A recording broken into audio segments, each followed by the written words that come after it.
Halo guys, balik lagi sama gue Andrew Siamo dari Wear.id atau Wear Indonesia. Gue ditemani oleh dengan BJ dari DJI. Nah, lebih tepatnya BJ adalah DJI Product Specialist yang bakal bantuin gue untuk nge-review apa nih? Ini produk baru dari DJI yaitu DJI Mavic 3. Ini adalah drone prosumer yang lagi hype. Oke, hype banget dan harganya juga cukup fantastis. Pengen tahu experience-nya seperti apa? Let's check it out. Sebelum lanjut, jangan lupa klik like, subscribe, dan tombol loncengnya biar travelers gak ketinggalan update-update atau review perlengkapan active lifestyle, content creator, dan traveling lainnya. Oke, langsung aja nih Mas BJ, apa sih kayak form factor-nya yang membedakan si DJI Mavic 3? Oh ya, by the way namanya udah nggak ada Pro lagi loh, jadi DJI Mavic 3 aja, nggak ada lagi yang namanya DJI Mavic 3 Pro. Nah, bedanya apa nih? Yang signifikan kalau dibandingkan, kebetulan gue punya dummy-nya Mavic 2 Pro nih, kayak bedanya apa sih yang signifikan? Bedanya ini nih, kalau kita lihat yang paling signifikan, pertama adalah rampingnya ya bisa dilihat di sini, oke, ramping banget ya, jadi distribusi bobotnya ditaruh di tengah. Ya, supaya juga bisa bagus untuk melibas angin. Ya, jadi drone-nya lebih stabil gitu, ya lebih steady, itu satu. Dan di situ juga bisa efisiensi baterai juga, ya. Lalu secara bentuk udah totally different, walaupun bentukan untuk lipatan semua sama ya, ke depan sama ke bawah. Ya, cuman secara bentuk totally different, nggak ada yang menganut masih yang lama di sini. Dimulai dari ada corong untuk mulai untuk, kayak mobil balap ya, untuk aerodinamis guys. Aerodinamis, ini untuk udara masuk, udara dingin keluar di sini, kebuang panas. Di sini kayak ada heat sink-nya di belakang. Ini kalau lagi nyala nih lumayan panas nih. Jadi untuk ngebuang panas. Terus di sini ada sirip-siripnya juga. Lalu untuk kamera juga berbeda. Jadi kalau dilihat di sini kameranya sama ini bentuknya udah jauh berbeda. Ya, ini walaupun cuma dummy tapi biar lu bisa kebayang ya, kalau yang ini cuma kayak kotak kameranya, tapi ini ada kayak kotak, dalamnya ada dua kotak lagi. Nanti bakal kita bahas di segmen kameranya gitu. Boleh gue recap sedikit. Jadi secara desain ini kayak udah kayak semi mobil balap ya, karena kayak banyak desain-desain yang tujuannya untuk aerodinamis. Makanya kalau lu nonton video gue yang sebelumnya, gue sempat bilang kayak dia akan bisa memanage heat lebih baik ya, karena juga kalau bisa lihat kayak sirip-sirip ikannya seperti ini, jadi kayak heat distributionnya tuh jauh lebih baik. Dan untuk kayak saat memacu mungkin pas sport mode juga jadinya lebih enteng ya, aerodinamisnya lebih enteng gitu. Tapi kalau menurut lu ya, kalau tadi kan dibilang drone armnya itu lebih kecil ya, tapi kayak terasa lebih ringkih nggak sih kalau menurut lu? Ini tetap solid ya. Oke, udah dicoba sama Mas Bija, udah terbang kemana-mana, kayak ini sih nggak ada masalah, walaupun memang drone armnya tuh lebih kayak slim gitu dibandingkan dengan si Mavic 2 Pro. Lu bisa lihat di sini yang lebih tebal gitu. Jadi kata kuncinya improvement pada bagian aerodinamis dan heat distribution untuk urusan si form factor-nya. Sama ini juga baling-balingnya lebih gede ya, walaupun yang lama menggunakan low noise propeller dengan membengkokkan ujungnya, cuman yang baru tidak dibengkokin tapi suara baling-balingnya somehow lebih adem. Ini unik sih. Ya, biasanya kalau low noise propeller biasanya ujungnya akan belok begini, yang nggak begini, tapi ternyata suaranya sangat-sangat adem. Jadi lebih less bising lah ya Mas ya. Gue get it sih, emang secara form factor ya, namanya juga barang makin baru, makin keren, makin aerodinamis. Tapi kayak apa sih yang bikin ini different banget? Karena ya harganya nanti gue tampilin di akhiran tuh kayak beda banget, harganya jauh banget antara si Mavic 2 Pro dengan si Mavic 3. Memang apa yang paling signifikan nih bro? Ya, jadi sebenarnya kalau dari nilai dari teknologi itu udah jauh banget, jauh banget. Karena dari sisi kamera udah upgrade tadi yang dual hybrid kamera dan Hasselblad dua-duanya ya. Lalu dari segi flight time juga jauh ya, tapi dia masih mengutamakan compactnya ini drone. Compact drone ini di bawah 900 gram, bahkan 6 gram lebih ringan dibandingin Mavic 2 Pro sekalipun. Iya, secara bobot itu lebih ringan, artinya ini masih di drone consumer sebenarnya. Kalau drone yang kayak Phantom itu kan bobotnya udah 1 kilo lebih ya, itu tergolong sebenarnya udah profesional. Tapi walaupun ini bobotnya di sub 900 gram, ya tetap ini disebut sebagai drone prosumer. Jadi consumer drone yang kapabilitasnya bisa sebagai kayak drone pro. Drone pro ini juga arahnya sudah ke komersial, kayak bikin iklan, bikin movie. Kenapa? Karena ada kapabilitas untuk yang Apple ProRes, untuk Cine, untuk yang mode Cine itu bisa Apple ProRes dan ada 1 terabyte. Ya, kalau kita mikir flashback Inspire 2 juga bisa, iya, tapi basicnya Inspire 2 itu belum Apple ProRes. Ketika di-upgrade dengan masang SSD 512 GB maka dan di-unlock Apple ProRes-nya maka bisa untuk merekam. Ya, jadi DJI membuat sesuatu itu lebih compact tetapi kapabilitasnya seperti layaknya profesional. Makanya ngomongin harga mahal itu tergantung. Kalau untuk perspektif mana? Kalau orang yang bilang harga ini mahal berarti ini drone mungkin bukan untuk segmennya dia. Nggak semua orang harus beli drone ini juga, enggak. Tapi teman-teman juga sudah dipenuhi kalau untuk kebutuhan hobi atau enggak ya untuk traveling atau apa. Ini sih overkill. Jadi mendingan disarankan bukan ini. Tapi kecuali teman-teman memang uangnya tidak berseri ya, maksudnya banyak, silakan. Lebih itu bebas mau ambil yang ini juga Sultan mah bebas ya. Nah, cuman kalau untuk teman-teman yang arahnya untuk traveling, the best drone itu yang di bawahnya ini adalah R2S. Jadi itu tersedia juga kan di Wearin Asia. Silakan ambil yang itu tuh udah more than enough. Bahkan itu pun sudah ada kapabilitas untuk ngambil RAW di video di 1 miliar warna juga. Nah, ini adalah one step ahead di atasnya dengan Hasselblad 4/3 inci. Bayangin micro four third ditaruh di sini.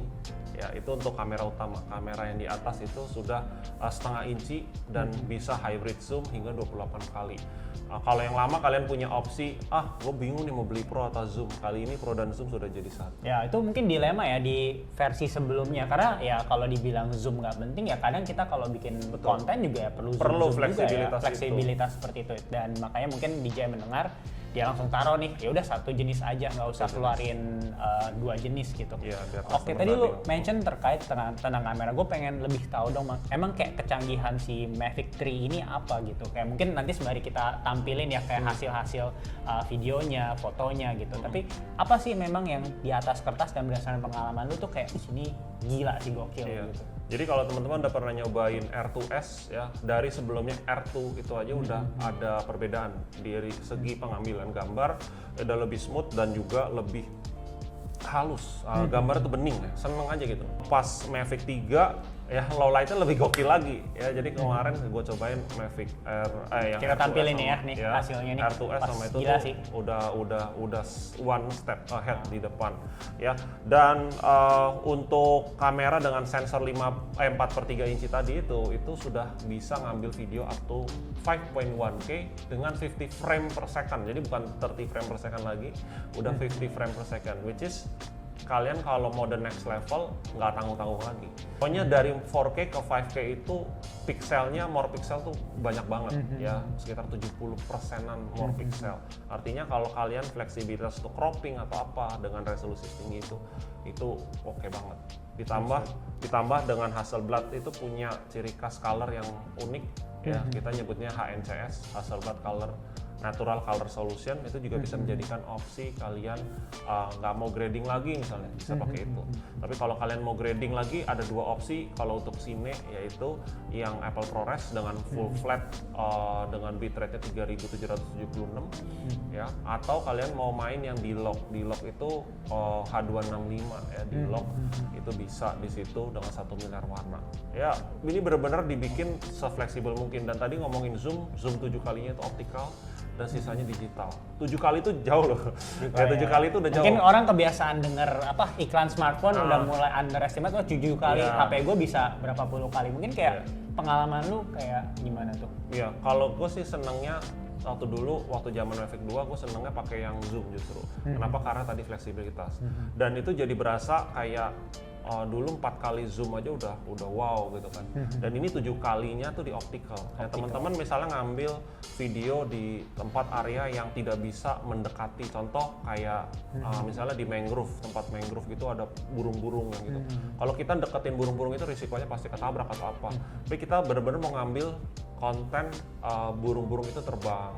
Kita nggak usah dekat-dekat, dari jauh aja di zoom 7 kali juga udah bagus. Karena itu lossless ya, kecuali kita ambil yang 28 udah pasti cropping. Kalau tetap memaintain kualitas dari kamera yang di atas itu 7 kali udah mentok. Yang dari kamera doang itu udah kayak gitu. Udah megang banget ya, dan tadi format dan color profile juga udah banyak dijelasin tuh, banyak banget. Jadi kalau lu yang ya emang ini buat profesional sih ya kalau menurut gua, karena jujur kalau misalnya yang kayak masih main-main kayak belum tentu pakai Apple ProRes, belum tentu pakai format-format yang tadi disebutkan Mas Biji. Yeah. Jadi kayak kameranya ya emang perlu udah levelnya lu bikin iklan kali ya, nggak cuma bikin video YouTube, udah mau bikin iklan, mau bikin short movie udah bisa banget tuh untuk. Nah itu untuk kamera ya, itu menurut gua sih impresif itu. Dan teknologi apa nih yang ada yang baru di Mavic 3 tapi belum ada di sebelumnya? Oke, kalau itu kita lihat dari benefit kita sebagai drone pilot adalah di fleksibilitas waktu yang dikasih lebih banyak di udara. Artinya flight time yang di-improve. Kita ngomongin baterai. Nah, segudang fitur biasanya udah ditaruh, tapi upgrade baterai paling cuma 1 menit, 2 menit, 4 menit maksimum. Tapi kali ini dengan baterai yang ramping segini 5000 mAh, kita bisa dapetin flight time up to 46 minute. Ya, tapi 46 menit itu di atas kertasnya DJI ya. Tapi kalau realnya kita terbang di outdoor kayak tadi itu kita in total dengan baterai 87%, sisa baterai 14% landing, itu kita bisa mencetak waktu 25 menit. Dan kita udah pakai sport mode, udah ngambil video 4K, udah macam-macam, udah gerak segala macam, itu segitu. Tapi kalau kita 100% ya real time-nya sekitar 35-an lah. 30 tuh 35-an ya. Ya udah ya, jauh. Emang segituan lah ya. 2 kali lipat. Cukup oke. Udah bisa dibilang udah 2 kali lipat kemampuan dari yang sebelumnya. Ya, fleksibilitas dari waktu terbang. Dan ini juga ditawarin lagi adalah gini. Jadi kalau teman-teman yang belinya yang basic kan dapat 1 baterai. Dan rata-rata baterai drone itu harus dicas melalui colokan yang di listrik di tembok ya. Tapi kali ini DJI mengunlock kita bisa ngecas melalui yang namanya soket yang di belakang Type-C. Artinya artinya kalau teman-teman lagi road trip ya nggak usah sampai nunggu ke hotel atau numpang ngecas, kita bisa cas langsung dari car charger atau power bank atau apapun, lebih fleksibel.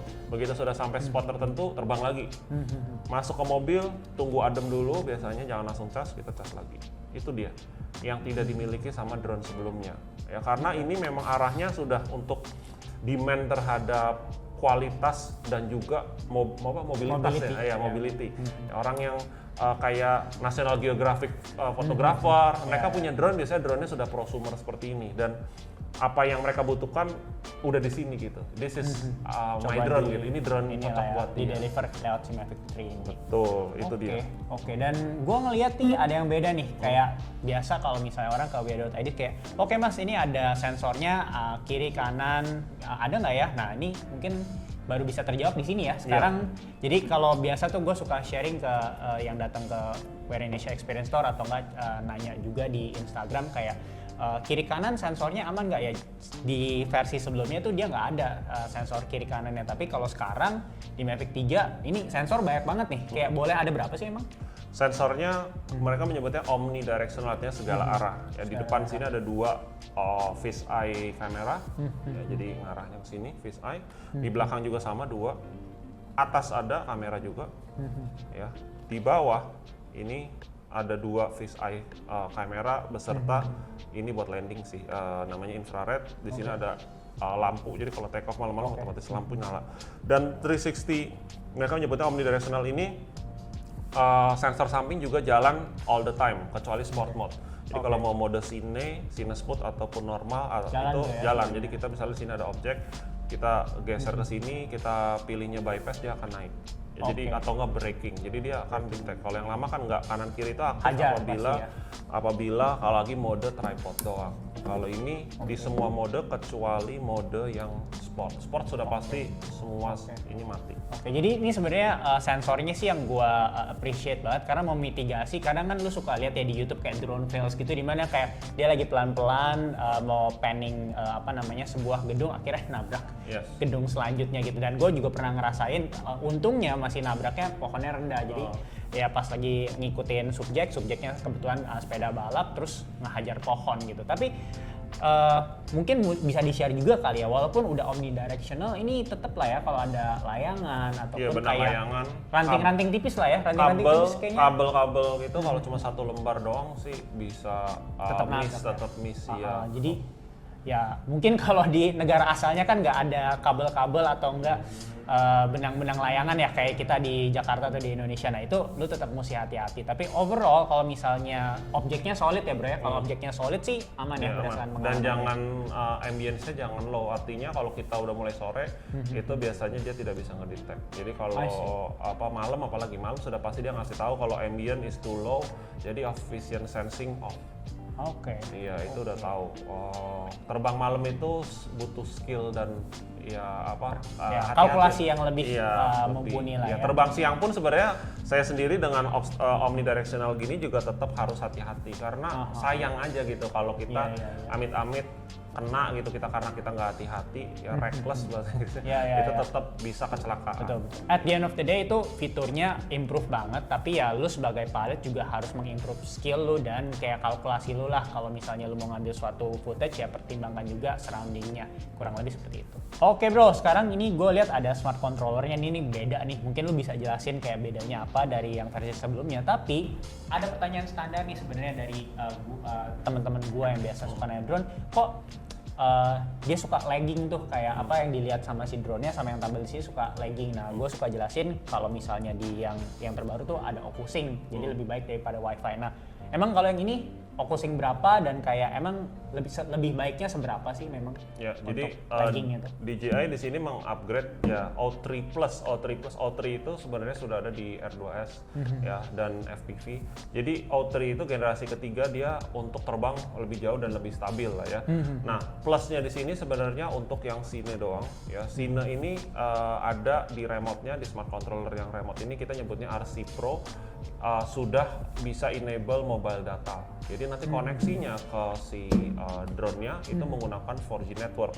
Nah, cuman kita ada yang namanya dongle 4G yang akan dijual terpisah. Ini pun belum launching di luar negeri dan di beberapa negara itu nggak boleh jual, di ban karena regulasi ya kayak di Eropa kalau nggak salah, Eropa, Amerika malah nggak bisa. Jadi nanti akan muncul, mudah-mudahan Indonesia bisa. Jadi kita bisa pasang di sini sehingga dia bisa terbang di area yang bahkan ketutupan dari gedung. Kalau gini kan kita maintainnya harus visual line of sight ya supaya sinyalnya tetap rigid. Kalau yang di situ dengan adanya konektivitas 4G maka dia bisa terbang sampai ya ngelewatin gedung atau apa fine-fine aja. Ya tentunya O3 kalau yang di remote yang biasa, ini kan yang tipe sini dapat RC Pro, yang biasa itu tentunya tidak ada konektivitas 4G-nya. Jadi khusus untuk yang ini ya. Jadi kenapa DJI menciptakan occlusing itu untuk kestabilan transmission, video transmission. Jadi occlusing itu mentransmit image ya up to 1080 yang dulu 720 dan juga mentransmit radio atau ya sebenarnya basically wifi juga, tapi somehow dia lebih kuat dan lebih tahan terhadap interference dari area-area gedung atau apa, dan dia bisa auto switching. Itu sih yang lebih, kalau kita ngomongin di Mavic Mini generasi 1 atau DJI Spark itu cenderung menggunakan apa namanya wifi yang akan ada bisa kena gangguan lebih parah ketika terbang di area yang ada gedung, ruko, gitu-gitu. Mungkin lo mesti lihat video gue yang bandingin Mavic Mini dengan Mavic Mini 2. Nah itu ketara banget sih, kalau masih pakai wifi tuh bakal kayak yang seperti tadi gue sampaikan yang banyak temen gue tanya, itu kayak glitch gitu ya, delay antara apa yang dilihat drone sama yang tampil di layar drone-nya gitu. Nah tadi makin canggih berarti jarak makin jauh dong ya. Kalau let's say dengan ini kan yang remote yang RC Pro, tapi remote yang biasa berapa sih si drone ini bisa terbang ya? Basically di luar udah ada yang ngetes, tapi itu di Amerika sih ya. Di region FCC itu ya Amerika itu bisa terbang walaupun speknya DJI 15 kilo, dia udah ngetes sampai 20 km. Itu di remote biasa. Pas pakai RC Pro O3 Plus-nya aktif itu dia bisa terbang di 23 kilo. 23 di Amerika. Di Amerika. Tapi kalau di Indonesia paling ya anggaplah kita terbang di perkotaan, ya perkotaan sih nggak bisa jauh-jauh amat ya, tergantung lah. Ya paling 1 kilo juga sudah bagus ya. Tetap gitu. Tapi kalau kita terbang di outdoor kayak di atas gunung, puncak atau pantai nih, itu bisa jauh, bisa berkilo-kilo. Bahkan waktu itu R2 biasa aja sudah 6 kilo. Ya ini harusnya bisa lebih. Oke, jadi perlu dicatat ya teman-teman, kalau misalnya teknologi drone seperti itu kan itu erat hubungannya sama regulasi. Bukan berarti teknologinya nggak ada improvement saat lu misalnya udah beli Mavic 3 kok mana nih nggak sesuai advertisement ya. Kadang mungkin takutnya seperti itu, tapi sebenarnya dia bisa. Tapi kita kan nggak pernah tahu ada regulasi apa dari pemerintah kita. Jadi ya itu dia akan selalu abide sama regulasi pemerintah ya. Jaraknya pemerintah bilang oh oke, lu cuma bisa sekian kilometer, ya dia cuma bisa sekian kilometer, bukan berarti artinya dia nggak bisa ya gitu. Fitur apa lagi nih bro yang ada di Mavic 3 terutama buat kalau let's say ya teman-teman memang baru pemula tapi mau langsung terjun ke Mavic 3, ada nggak sih fitur yang mempermudah dan canggih di Mavic 3 biar buat orang pemula tuh bisa tetap memberikan nangkep footage dan menghasilkan konten yang keren pakai Mavic 3 ini? Ada sih. Jadi untuk pemula kan biasa pertama siapapun itu ya, pemula mau nerbangin drone apapun basically perlu latihan nomor satu itu supaya tahu orientasi, juga next-nya adalah tahu keselamatan penerbangan, itu udah paling penting. Bikin konten itu adalah hal kedua yang bisa dipelajari secara instan atau enggak menggunakan fitur yang ada. Contoh, kita punya quick shot sudah jelas, tapi quick shotnya masih saat video ini dibuat, quick shot itu masih di lock. Jadi belum bisa diakses. Basically quick shot di drone-drone lain sudah ada, tapi somehow di sini secara firmware masih di lock, nanti di Januari akan di unlock. Yang sudah di unlock adalah Master Shot. Master Shot punyanya R2S itu mirip. Jadi dia itu drone-nya ketika dinyalain Master Shot-nya dia akan terbang dengan berbagai angle ngambil video. Belakang, muter, segala macam, zoom in, zoom out. Itu semua yang biasa dilakukan oleh profesional selayaknya dia ngambil footage. Ya, dan di situ kita bisa ambil raw-nya juga yang tadi sekitar 3 menit atau 3,5 menit. Atau kita mau jadiin langsung klip dengan 20 template berbeda, kita tinggal pilih, oh template ini yang gue suka, oh template holiday, template apa, langsung jadi, itu bisa. Jadi fleksibilitas itu yang bisa digunakan orang-orang pemula, ya. Jadi yang tadinya ada di R2S, di sini juga ada tentunya. Lalu kalau orang-orang yang sudah bisa dibilang pro, ya mereka tentunya bikin video-video kayak ada hyperlapse, ya mereka slow-mo-nya di sini tadi belum saya sebutkan, slow-mo-nya di sini bisa di 4K, 4K di 120 fps. Jadi dengan 4 times slow-mo kalian mendapatkan resolusi yang 4K ya, 4 times slow-mo di 4K, dan juga nanti akan di unlock di 200 fps 1080. Oke. Tapi coming soon ya, di sekarang belum bisa. Lalu fleksibilitas lainnya adalah fitur tracking. Nah, tracking ini banyak banget yang nanya, drone mahal-mahal bisa tracking nggak gitu kan, biasanya kayak gitu. Ngikutin objek. Jadi tracking di sini sudah lengkap ya, tentunya ada active track yang kita sebut kalau drone-nya ngunci objeknya bergerak dia ngikut. Bisa dari depan, dari belakang, dari samping, kiri, kanan, secara on the go lagi tracking kita bisa pindahin. Lo dari belakang dong, trackingnya dipencet di layarnya belakang dong. Nah, ada yang coba itu ditaruh remote-nya di depan sepeda listriknya, jadi dia bisa tetap navigasi. Tapi tetap ya di tempat area yang jarang ada orang kalau bisa. Kalau kalian di jalan raya ya wassalam. Dan ini sudah dibenamkan berbagai macam fitur itu, lengkap banget. Jadi mungkin bisa di list down di bawah nanti di deskripsi semua fiturnya. I see. Tapi kalau tadi kembali lagi ke bagian Master Shot, gue kan pemula, pengennya ya angle-nya banyak, tapi untuk urusan safety sensornya tetap nyala kan ya? Jadi ya Master Shot untungnya sensor tetap nyala, apalagi yang kiri kanan, dan dia kalau ke intervensi misalnya pas lagi bergerak menyamping, di sini ada pohon kan? Akan stop. Dia stop. Waktu lagi perekaman dia akan stop. Oke. Dan mau tanya dikit juga terkait active track. Gue sempet dengar kalau misalnya active track, misalnya let's say kita naik sepeda atau motor, kita lewat kolong ada itu. Nah terus katanya tuh dia bisa nyari kita lagi ya sebagai subjek, bener nggak sih? Oh, kalau yang ini ngikutin ke kolong. Kalau yang ini stop, dia di 3 meter. Jadi kalau active track itu dia ada limitnya. Kalau ini harusnya sama kayak, saya terus terang belum coba karena baru upgrade kemarin tuh softwarenya. Kalau yang kayak R2S, R2 itu dia bisa tracking dengan di bawah below 3 meters. Jadi dia masih mau, artinya kalau orang yang masuk ke kayak lorong atau dia masuk. Kayak ke tol-tol gitu yang mau itu harusnya masuk ke dalam juga. Oh masuk ke dalam. Oke, jadi bukannya ibaratnya ini terowongannya dia dari atas nyari lagi pas kita udah di situ nggak ya? Tapi lebih Dia condong ke akan bawah. kalau dia lost ya dia tentunya akan mencari objeknya gitu ya. Nah kalau yang dulu yang di sini dibilang kan predicted gitu, kalau misalnya kelewat gitu dia bisa tahu lagi. Ya karena itu memang salah satu fiturnya dan dibawa juga di sini. Kemarin cobanya sih nggak sampai masuk ke terowongan kan, tapi sempat objeknya lost, dia langsung kayak kameranya kayak mencari gitu. Begitu kekunci lagi ya udah langsung lagi. ikutin lagi. Oke. Nah, mungkin pertanyaan lagi nih, ini sering banget ditanyain apalagi terkait si Active Track ini. Emang kalau let's say kan biasa kalau pakai Active Track kan ya bayangannya template syutingnya tuh ya gue naik mobil, drone-nya ngikutin. Tuh banyak tuh ditanya di wia.id. Nah, seberapa cepet mobil gua atau ya maksudnya kayak maksimum seberapa cepet sih biar si Active Track ini bisa tetap ngikutin kayak berdasarkan pengalaman lu aja?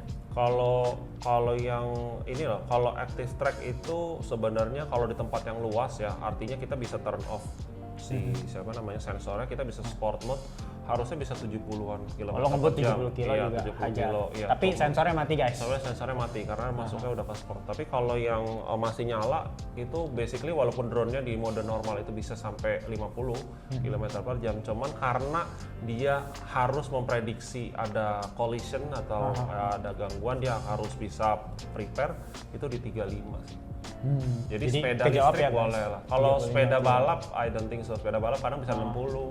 Kalau udah kenceng banget gitu. Jadi kalau lu kebayang mau record San Mori lu, ya itulah kisarannya 35 km ya. Karena bukan karena si drone-nya nggak mampu, tapi karena faktor safety dia jadi nurunin speednya. Tapi kalau lu mau agak cowboy dikit bisa sampai berapa? Sorry tadi? Bisa sampai 70. Itu Bisa kalau sampai kalian 70. mungkin cobainnya di Bromo lah ya. Kalau di Bromo tuh saya waktu itu cobain pakai sport mode dan ngikutin itu bisa kenceng.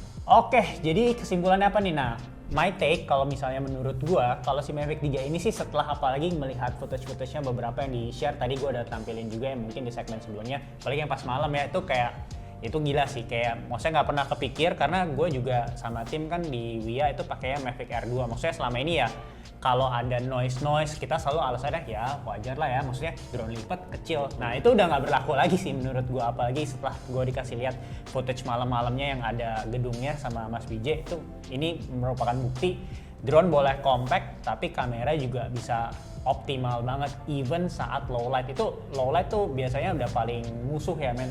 Biasanya sore aja tuh biasa kalau gua lagi ke gunung bikin konten tuh udah biasanya udah mulai banyak tuh noise pakai versi-versi terdahulunya. Nah kalau ini kayak gue sih nggak ngelihat itu ya dari contoh-contoh footage yang di share Mas BJ, itu menurut gua impresif banget. Nah menurut lu gimana nih Mas kesimpulannya? Ya jadi kalau menurut gua kesimpulannya ini drone memang dibuat untuk prosumer tadi ya. Jadi tidak untuk semua orang. Oke, karena sudah memenuhi kebutuhan para videographer profesional. Jadi kalau teman-teman biasa ngambil di darat menggunakan kamera mirrorless yang high end, jadi pasangannya memang ini gitu. Makanya beberapa pembeli dari pemilik dari Mavic 3 itu rata-rata memang biasanya megang kamera profesional juga. Yang emang udah berkecimpung di bidang profesional, bukan udah hobi lagi. Karena ya ini it's an investment. Nah ngomong-ngomong investment ini dia muncul dari dalam 3 paket ya. Mungkin nanti harganya di sini, tapi Mas BJ bisa jelasin kayak paket yang ini apa isinya, bedanya dengan yang lain apa? Iya, jadi untuk memulai bisa di paket basic ya. Basic itu dapatnya hanya drone, remote yang standar bukan yang ini, lalu baterainya 1 dan charger, lalu ada kabel-kabel, dan ini tentunya dapat extra propeller lah, yaitu basic. Lalu ada yang combo masih sama standar remote, tapi baterainya 3, dapat ND filter dan juga charging hub. Ya, charging hub jadi bisa ngecas 3 baterai. Tapi tenang aja kalau misalnya yang tadi saya bilang yang basic pun kalian bisa ngecas langsung dari drone-nya, artinya itu on the go ya yang tadi saya bilang. Lalu kalau kalian memang butuh yang namanya Apple ProRes dan storage gede, apalagi si RC Pro-nya untuk mengendalikan, karena kita nggak perlu handphone lagi dalam mengendalikan dengan RC Pro, ya kalian bisa ambil yang Cine Combo, itu mendapatkan 8 ND filter, lalu ada high speed cable untuk transfer datanya. Ya, di dalam sini sudah ada 1 terabyte SSD yang nggak bisa dicabut, kalian bisa akses dan unlock Apple ProRes. Dan ini remote-nya kayak gitu. Oke, jadi clear ya. Jadi kadang suka ada yang nanya emang bedanya basic, combo sama Cine, emang kameranya beda?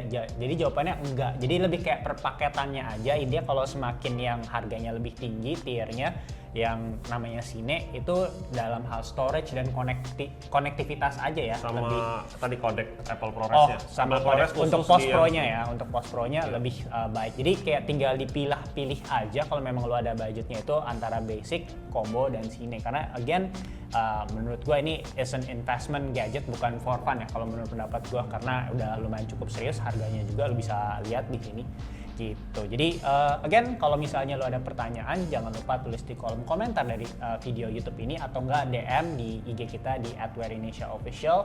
Siapa tahu kita bisa bantu buat lo menentukan pilihan paket mana gitu. Dan kalau misalnya mau support kita lebih jauh lagi, lo juga bisa dengan subscribe, like, atau share video ini. Dan kalau misalnya lo belum tahu Wia.id atau Werinesial ada perusahaan e-commerce, lo juga bisa dengan support beli produk-produknya yang link produknya biasa gue taruh di description box di setiap video-video channel YouTube Wia Official ini. Thank you, gue Andrew signing out dan DJ dari DJI. and see you. Bye bye.